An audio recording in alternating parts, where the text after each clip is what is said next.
All right, cool beans. I'm Hex. So I did it. I went through all the CC types in Throne of Liberty to give you an explanation of what is actually stunning you, what is actually priority, and most commonly, why is it that when I use my trinket, I'm still on the ground and I get CC chained into oblivion.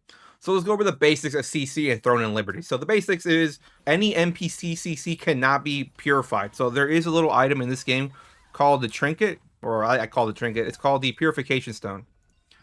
So here we go, the Precious Purification Stone. We'll call this Purification Stone for the rest of the video. So basically, on use, it removes bind, silences, sleeps, and stuns are completely removed from you, only from players. NPC ones do not work. This will never work, in a dungeon or by an NPC. The only thing that doesn't work against is Petrification, Weaken, which is mostly slows, and Collision are not removed. So Collision is prone. Now you'll be saying, well, I get prone all the time and I use it and it doesn't break me out. It still uses it. We'll go over that. Trust me, there's a reason why. But that's just so we all know. You can craft this from the merchant over here. So for those that are wondering where to craft it, I will show you quickly where to craft it at. So if we go down here in the bottom of the map to Stone Guard, if we go all the way here to the side, you can talk to this lovely young lady. And down here in the bags and the others, she'll have the Precious Purification Stone. Now you will need 60 of these abyssal aggregates. Honestly, they're pretty cheap at this point. I would highly recommend getting them. All right, so let's go over the CCs themselves. So if we go over the CCs, we're going to go to the CC stat sheet. Now, for the most part, there are 8 CCs in this game. Some of them are pretty self-explanatory. Some of them are a little tricky. Let's go over the first one, Weaken Chance. So Weaken Chance, for the main part of this one, is slows. Weaken can also apply burning and other debuffs on you. But for the main purpose of the CC video, we're going to be going over Weaken Slows. So slows, pretty self-explanatory. It just slows you. The most notable one that I can tell you, there are a bunch of slows in this game. But for the staff users, right here, Frost Smokescreen. Whenever you dash away with the skill, you leave like a little pile of ice on the ground, and it reduces movement speed, which scales up the higher level it is. I believe on my mage, I have like a 40% slow on my mage. I'm not too sure. I can't remember right now. Still move. You can still use your like health and magic potions. You can still use your like defensive skills. You're able to still move around, do whatever you please. You're just slowed. So the only matters like if you're running away and you're slow, they're gonna catch up to you. Or if you're trying to run away and you slow them, they're gonna have trouble catching you up. You can't purify with the Purification Stone. However, you are able to remove it with 2 certain skills. Mainly, the first one we're going to be going over is the Camouflage Cloak. Whenever you use this ability, you actually remove all slows and roots on you, and you are immune to all roots and slows while Camouflage Cloak is up. Also, the defensive skill from Dagger, the Block Blade, if you perfect roll, you turn invisible, which from my experience has removed all the slows and all the roots from me. I could be wrong. I don't quite remember. So if anyone knows the exact answer, I'll put it down in the pinned comments down below. There might be some other skills here that remove it. I'm not too sure. I haven't really gone through every skill to remove a slow. There might be some. I know you can purify the slow. If we go to the bow ability, you go to Purify and Touch right here. Purify, there might be like, I think Crossbow has a way to remove it. I'm not too sure, honestly. I've never really used crossbows. So let's go over the next CC, which is Stun Chance. Stun is basically self-explanatory. When a player is stunned, they are completely unable to move, use abilities, or use any health or magic potions. You are able to use your Purification Stone. Purification Stone will break you out of a stun. Now, the balance of stuns in Throne of Liberty as of right now, before the DR changes, the diminished returns to like CCs in this game, you are able to block them and you are able to roll them. All stuns have a chance to miss regardless of evasion or hit.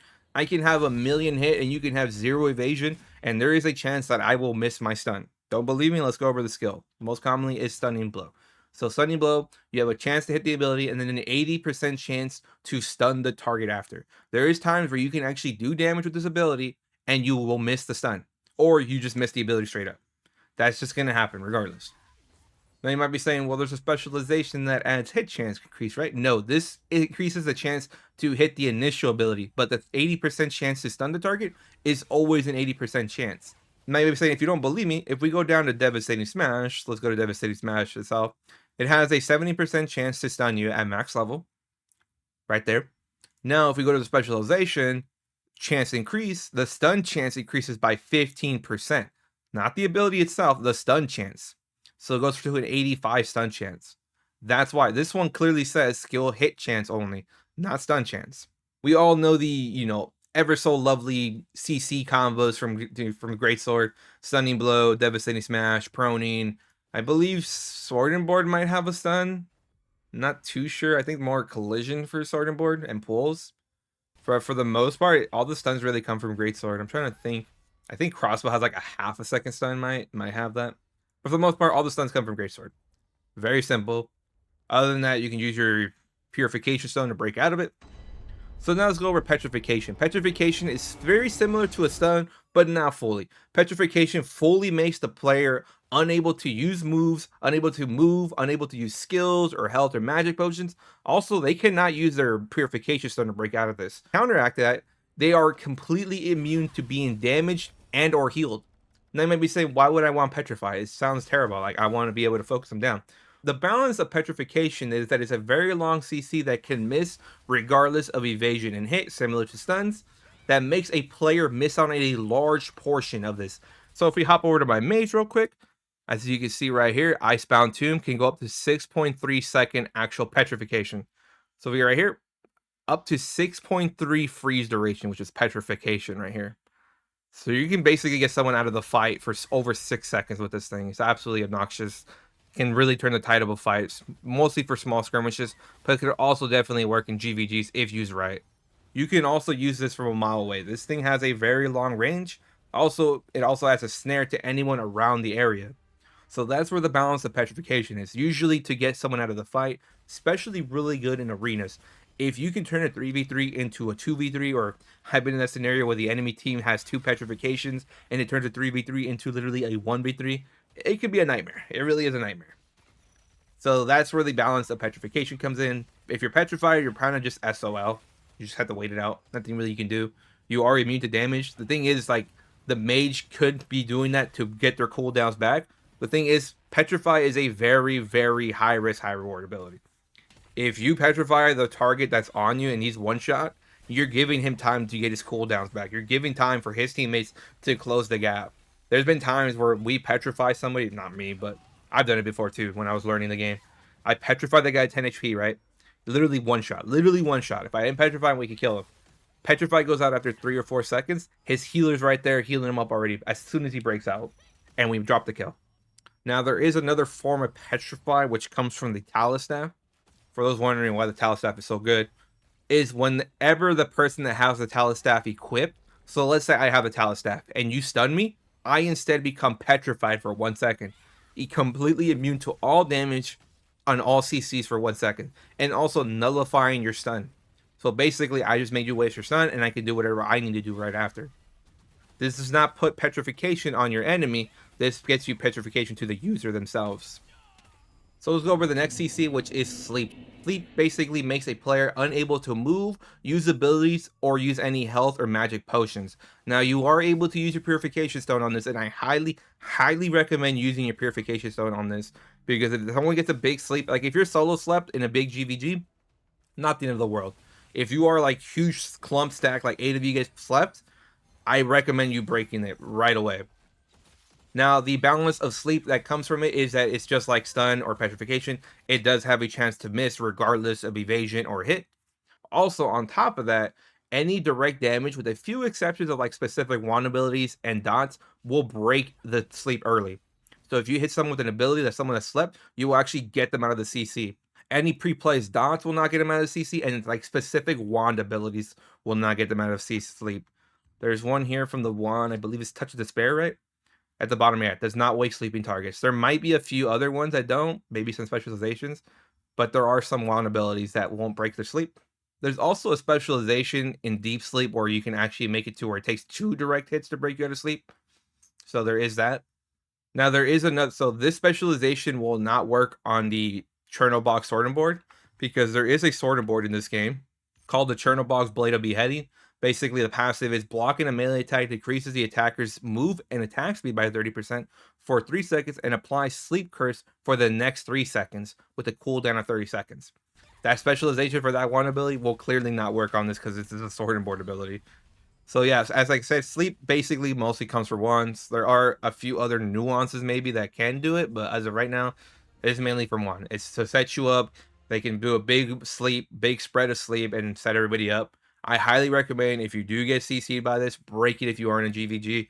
In an arena, I would definitely like if you get slept and your teammates are getting dove on, you might want to just break the sleep early. So the next CC is Silence. Silence is a bit different in this game. Most games, like MOBAs, like Silence completely makes you unable to use any abilities at all. But in this game, it's a little tricky. You are unable to use active abilities. I assume they worked on all skills, but it only seems to work on magic skills. So any magic, wand, or staff ability, you are not able to use while silenced. You are able to use your greatsword, daggers, sword and board, crossbows, and longbows perfectly fine. There is nothing against that. You're just not able to use your staff abilities. But after testing, as you can see here, I get hit by stunning blows, I get hit by tornadoes. But as I tell my target, like, hey, try to sleep me, try to petrify me while you're silent, nothing goes off. So the balance of silence is that you're still able to do like mostly whatever. You're still able to move around. You're able to dodge. You're able to use potions. I'm assuming potions. I didn't actually test potions. You're still able to use like other abilities as well. Now the only silence that I'm aware of as of right now, global tier 1 right before the tier 2 dungeons come out, or 2-star dungeons as they're called. The only one that I know is Shadow Strike. Shadow Strike has an 80% chance at max rank to root the target and also silence the target for 4 seconds. That is the only form of CC that I know. You can hit the root but miss the silence, or you can miss the root but hit the silence. Shadow Strike is a little weird, but that's pretty much all I could think that adds silence as of right now. There might be some nuances, maybe some tier 2 gear, but I went through most of them and I couldn't see anything else outside of the daggers. Daggers, longbow, and crossbows are kind of supposed to be the counter to magic builds. There's like a holy trinity to this. Greatsword and sword and board are supposed to destroy, dagger, longbow, and crossbows. These three are supposed to destroy magic, and then magic is supposed to destroy the big hitters over here. That's kind of the holy trinity of the game that I like to call. So the next CC we're going to go over is Fear. Fear makes the target aimlessly wander around, unable to use anything. So you lose complete control of your character. Your character just randomly moves around. You aren't able to do anything. You aren't able to use skills, use potions. As far as my knowledge, there seems to be no player casted Fear skill or equipment passives, like from a weapon passive. From what I can see is that it only comes from NPCs, and we all know that you cannot purify a CC from an NPC. From what I could think is that if they ever added a player-made fear, I would assume you could CC trinket it. It doesn't say you can, but it doesn't say you can't. So maybe one day when they add fears, but as of right now, there is no player-made fear from Global. I'm not sure how it is in the Korean servers. So the next CC we're going to be going over is Bind. Bind is basically roots the target in place, unable to move. However, they still can use all skills, including defensive skills, and you can also roll in place. So if you are running daggers and you like try to move and you hit the defensive skill, you'll roll, and if you perfect roll, you turn invisible and you can get out of the root no problem. So roots mainly come from longbows and staffs, and you do have one from the chain pull from Sword and Board, but mostly the two ones you're going to be fighting are the mages and the long rangers. They're meant to like keep the melees at bay while also hitting them at the same time. So the balance of binds is that you are able to use your CC trinket, your Purification Stone on it to remove the roots. Also, you have a chance to miss regardless of evasion and hit similar to stun. So if we go here to the more popular one, let's go to the longbow. Ensnaring arrow, you have an 80% chance to bind them. There's also hit chance, but this only increases the skill hit. As we said before, we go to stunning blow, hit chance increase, but if we go to devastating smash, the stun chances increase. So unless it specifically says the bind chances increase, it's only going to affect the skill itself to like counteract the evasion builds. So the main binds from this game mostly come from longbow and staffs. Longbow, you have a snaring arrow. Staff actually has quite a bit of snares. Ice Spear, you can put a bind on it. You can also make it to where Ice Spear bombardment hits. So right here, if we go to bind, if the weaken effect, which decreases movement speed is applied, you instead bind the target, and you have an 80% chance to weaken them, so you have an 80% chance to root them. Also, Icebound Tomb, if you go here to bind, and Icy Mire, you can actually turn this into a full-on root. That's very, very obnoxious. Like, you can keep someone rooted for like 4 seconds with this thing. It's very obnoxious. The thing is, you can miss it. So mainly root melee targets. Obviously, the other rangers will still be able to focus you down, no problem, because they don't care. They're still able to use their abilities from a mile away, matching your range. So let's go over the last one that we'll all be waiting for, Collision. So Collision has 3 subcategories, and neither can be Purification Stones. The game won't let you use your Purification Stone on this. You can see I'm spamming it, it won't work. Now you might be saying, but Hex, I get CC'd by prone all the time, and it uses up my Purification Stone, but I'm still on the ground. That is because you got Purification baited. We'll go over that in a little bit when we go over the trinket not working against prones, or I like to call it trinket baiting.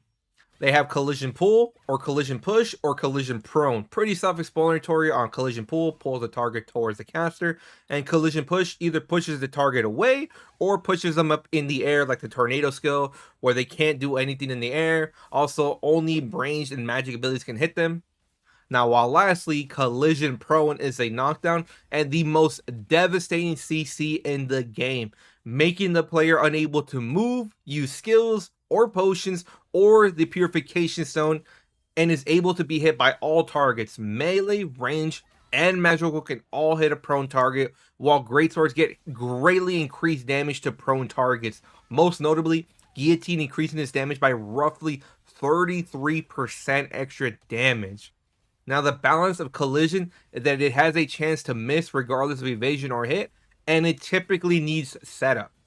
So if we go here, so let's go over to the skills itself. So if we go here to Ascending Slash, this is the most notable one you'll probably be hit by. So if we go to Ascending Slash, it's a Wrath attack, which we'll explain. I guess we'll explain Wrath attacks right now. Perfect time. So a Wrath attack means this will go through the block. So if someone tries to block a Wrath attack, it will break the block and do whatever it needs to do. So if we go to here, does X amount of damage and has an 80% chance to inflict collision prone against a bound, sleeping, or stunned target. So the target needs to be either one of those three or using the static defensive moves for 2.5 seconds. So if they use like a defensive block in place, you can actually Ascending Slash and knock them on the ground. The only thing is if they have a roll, they can't. You can easily roll this. Not only that, each heavy attack increases the prone's duration by a second. Also, more than likely, everyone's going to have effect duration increase. So at minimum, you're going to be on the ground for 3.5 seconds, which is a death sentence against the guillotine combo, but let's go over all the prone in the game. So typically they all need setup. Now, if you go to daggers here, if we go to ankle strike, same thing with this one. This is a wrath attack going through block, also, knocks them on the ground. And now there is one skill in the Sword and Board abilities that does not require setup. So if we go to Fierce Clash and we go to Desperate Clash, you can actually just turn this straight into a prone. Like if they push you, you get knocked on the ground with an 80% chance to be knocked on the ground, which can go up to 90% if they put chance increased. So now that's the only one that is a little different. But typically they all need setup, and obviously they can miss it because it's a free cast ability, I believe, and it's a short range. Pretty much all the prones in the game that I could think of at the moment. So prone is obviously devastating. You're on the ground. It charges up like Death Blow can also do more increased damage to prone targets. Obviously Guillotine is the most notable one, which I guess is perfectly timed to go over the CC trinket baiting or Purification Stone baiting. So for this example, let's say I Stunning Blow and Ascending Slash you, right? Immediately right after, to make this a little easier. So what happens is the Ascending Slash never consumes your Stunning Blow. If I Stunning Blow you and then Ascending Slash you right after, you will actually purify the Stunning Blow itself. Meaning that as soon as the prone is done, you're able to get up and move around, assuming you don't get hit by other CC. So that's where the trickiness comes into play. That's why you use your trinket and it's like, it doesn't do anything. It uses it, but I'm still on the ground. It's because you got baited. That's where you need discipline. You either need to immediately trinket the stun or a root, or you need to basically say, hey, I'm about to get hit by a Ascending Slash. Let me roll it.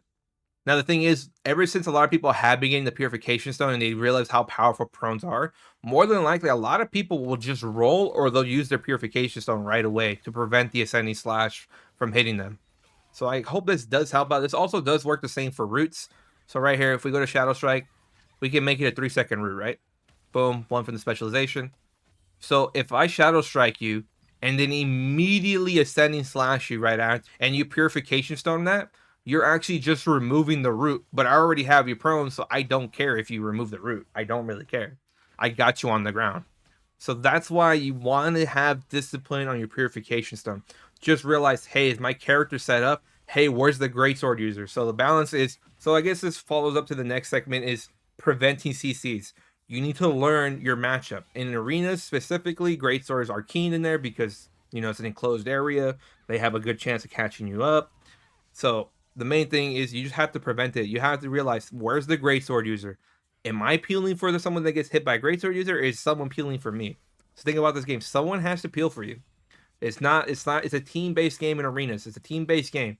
This is not where I'm solo, I can do it. No, you need teammates. Obviously, you can play around solo to your best of ability, but you have to realize, do I have teammates around you that can peel for me? Have these teammates been peeling for me?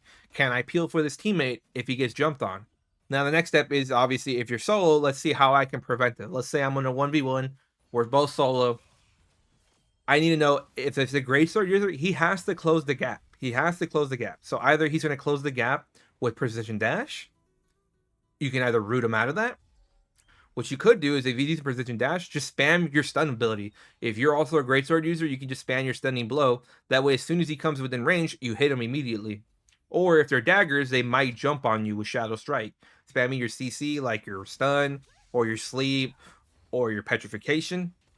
Another thing is too is that you're not able to use these gap closing abilities while they're rooted. So if you root the target, so like let's say your longbow and staff, if you root that target, he's unable to use Precision Dash.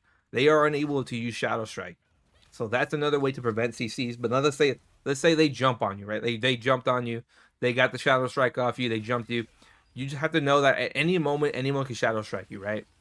In the beginning of an arena, it tells you all the weapons they have, so you need to realize, oh, Greatsword Dagger, he can jump on me pretty easily. Greatsword Sword and Board, he can pull me at any second. I need to play that right. I need to realize that I need to roll dodge or petrification as soon as possible.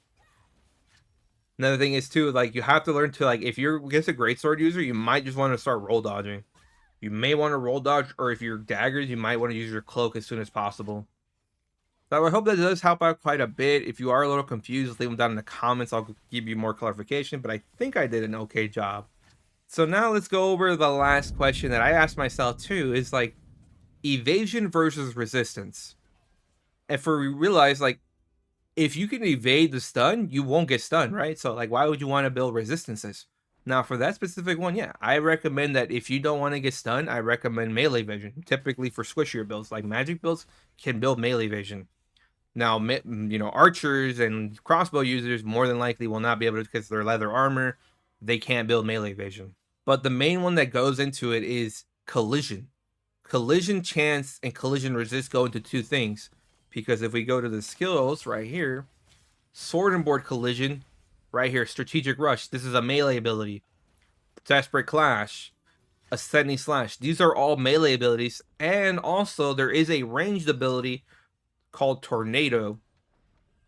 So if we go right here, the longbow to arrow vortex, tornado. This is a ranged ability. You would need to have ranged evasion. If you build full melee evasion, you will still be knocked in the air by tornado, assuming it rolls the dice and it knocks you up in the air. Obviously, it has a chance to miss regardless, but that's the point of collision chance. They have two different types of weapons. Not really much to be said on that one. I hope it does help out somebody a little bit on that. I mean, I always wonder that too for a little bit. Like, why don't I just reduce it?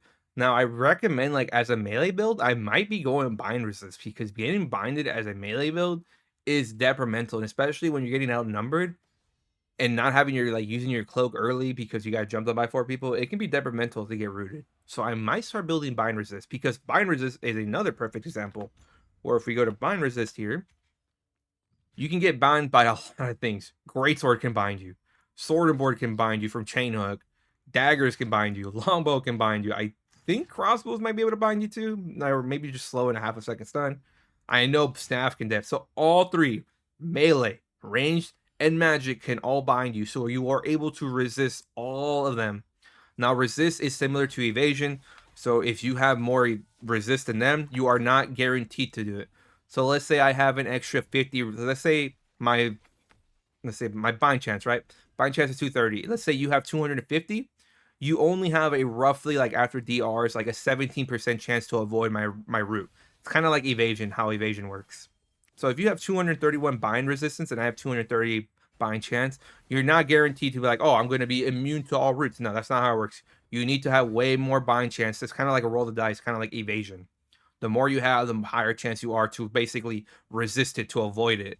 You still get hit by the ability, you just don't get hit by the CC. I guess I was gonna save this for its end. I might just add this towards the end for the silence. I was gonna put this in its own category. So now let's go over one passive that's a little tricky in my opinion that kind of confused me at first. Echoic barrier right here. This is probably one of the strongest staff passives in the game. So right here, if we go over it at purple max rank, this would go up to 615.